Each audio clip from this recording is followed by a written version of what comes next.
चलिए, सबसे पहले गुड मॉर्निंग सबको। और आप लोगों को मैं फिर से बता देना चाहता हूं कि कल से क्लास 10th का एग्ज़ाम शुरू हो रहा है और सबसे पहले कल हिंदी का एग्ज़ाम है। आप लोग थोड़ा मेरे बातों को गौर से सुनिएगा, क्योंकि आप लोग एक साल तक मेरे साथ जुड़कर पढ़ाई किए।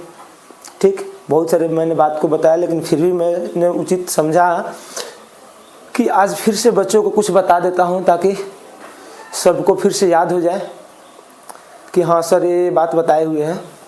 थोड़ा आप लोग ध्यान दीजिएगा कि कल हम लोग का बोर्ड एग्ज़ाम क्लास 10th का एग्ज़ाम चालू हो रहा है। इसमें कल हिंदी का एग्ज़ाम है जो 100 मार्क्स का एग्ज़ाम होगा। ठीक, उसमें आपको सबसे पहले तो 50 मार्क्स का ऑब्जेक्टिव होगा, 50 मार्क्स का ऑब्जेक्टिव होगा। और इसके लिए आपके पास 100 क्वेश्चन आएगा, 100 क्वेश्चन आएगा।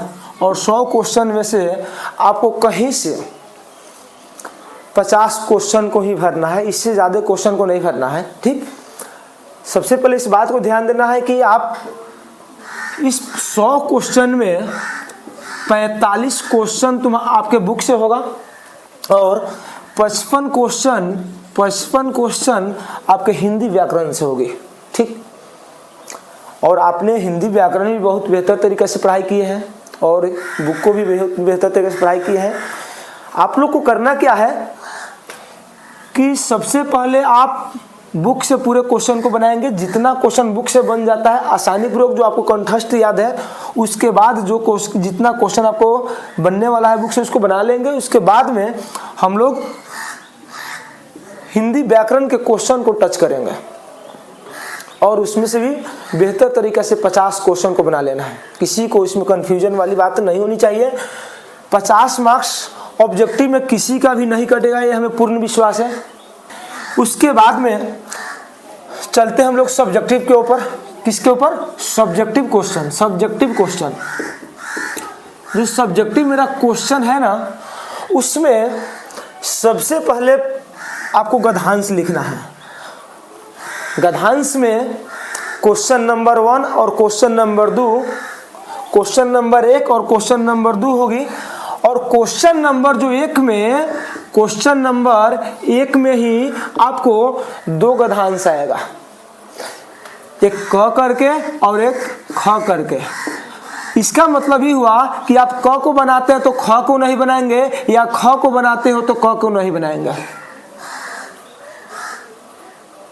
दोनों गद्यांश को पढ़ना है। क्वेश्चन नंबर 1 में 2 गद्यांश होगी, क और ख। क को जब बनाना है तो ख को नहीं बनाना है, और जब ख को बनाना है तो क को नहीं बनाना है। देखना है दोनों में कौन आसान है। दोनों गद्यांश को पढ़ेंगे, देखेंगे कौन आसान है, उसको बनाएंगे। फिर क्वेश्चन नंबर 2 की बात करते हैं। इसमें भी क और ख 2 गद्यांश होगा और प्रत्येक गद्यांश 10-10 नंबर का है। क्वेश्चन नंबर 1 में जो भी गद्यांश है 10 मार्क्स का है, और क्वेश्चन नंबर 2 में जो भी गद्यांश है 10 मार्क्स का है। इसका मतलब सर आपके पास गद्यांश की संख्या हो गया 4, जिसमें से बनाना है 2। बनाना कितना है? 2। 10 नंबर 20 नंबर। इसके लिए आज से और अभी से कम क्वेश्चन बैंक से 4 से 5 को गद्यांश बनाना है, प्रैक्टिस करना है। 4 से 5 को गद्यांश को क्या करना है? प्रैक्टिस करना है। 4 से 5 गद्यांश को आप लोग को क्या करना है? प्रैक्टिस करना है। ठीक, ताकि भाई आपका जो 20 मार्क्स का जो गद्यांश है, इसमें से कहीं से नंबर ना कटे। और मुझे विश्वास भी है कि आप लोग का नंबर वहां से नहीं कटेगा। उसके बाद हम लोग 10 नंबर का निबंध लिखेंगे, और निबंध आपके क्वेश्चन में 4 से 5 रहेगा। उसमें से किसी भी एक पर बेहतर तरीके से निबंध लिखना है। किसी भी एक टॉपिक पर बेहतर तरीके से निबंध लिखना है। या तो होलिका दहन पर आ सकता है, गणतंत्र दिवस पर आ सकता है, महात्मा गांधी पर आ सकता है, परोपकार पर आ सकता है, या अन्यथा वगैरह वगैरह बहुत सारा क्वेश्चन है। ठीक, तो आप लोगों को बेहतर तरीका से उसको प्रैक्टिस करके जाना है। सबसे ज़्यादा इम्पोर्टेंट हमको लगता है कि समय का महत्व, इसको बेहतर तरीक़ा से इसको आप लोग तैयारी कर लीजिएगा। समय का महत्व आपको जो सेट में दिया गया है, चाहे आपको बहुत सारा क्वेश्चन बैंक में आपको मिलेगा, सबको एक एक पॉइंट बेहतर तरीका से पढ़कर जाना है, कहीं से क्वेश्चन उसका छूटना नहीं चाहिए। उसके जस्ट बाद में आपको 5 नंबर का पत्र लेखन आएगा या संवाद आएगा। जब पत्र लेखन करेंगे लिखेंगे तो संवाद नहीं लिखेंगे, जब संवाद लिखेंगे तो पत्र लेखन नहीं लिखेंगे। इस बात को ध्यान देना है।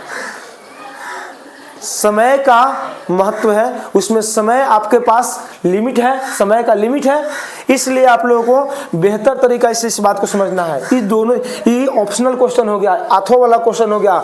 जब पत्र लेखन को करेंगे तो संवाद को नहीं करेंगे, संवाद को करेंगे तो पत्र लेखन को नहीं करेंगे। आपको दोनों की तैयारी करके जानी है, जो आसान लगे उसको लिख देना है। उसके जस्ट बाद में देखिए आप लोग बेहतर तरीका से अभी 2 घंटा अगर तैयारी कर लीजिएगा तो 2 घंटा में आपका 20 number, 10 number, 30 number, 5 number, 35 number, 50 number में 35 नंबर 2 घंटा में तैयारी हो जाएगा बेहतर तरीका से। रह गया हमारी कितना, मात्र 15 नंबर। कितना, 15 नंबर। 15 नंबर के लिए आपको करना क्या है, हिंदी में आप जो भी क्वेश्चन को याद किए हैं, सेकेंड हिंदी, फर्स्ट हिंदी दोनों मिला करके, सबसे पहले उसमें से सेकेंड हिंदी के क्वेश्चन को हम लोग क्या कर लेंगे, बेहतर तरीका से रिवीजन कर लेंगे। सेकेंड हिंदी के जो भी क्वेश्चन तुम्हारे पास है उसको बाबू रिवीजन कर लेना है।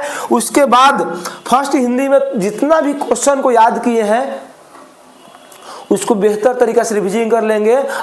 आज उसमें एक्स्ट्रा क्वेश्चन याद करने की कोशिश नहीं करना है, जितना याद है उतना ही हमारे लिए काफी है। ठीक, उसके बाद दीर्घ उत्तरीय प्रश्न आपके व्याख्या करने के लिए देता है। दीर्घ उत्तरीय प्रश्न आपके व्याख्या करने के लिए देता है, या गद्य खंड से हो सकता है या पद्य खंड से हो सकता है। तो इसके लिए आपको क्या करना है कि हिंदी का जो भी काव्य खंड का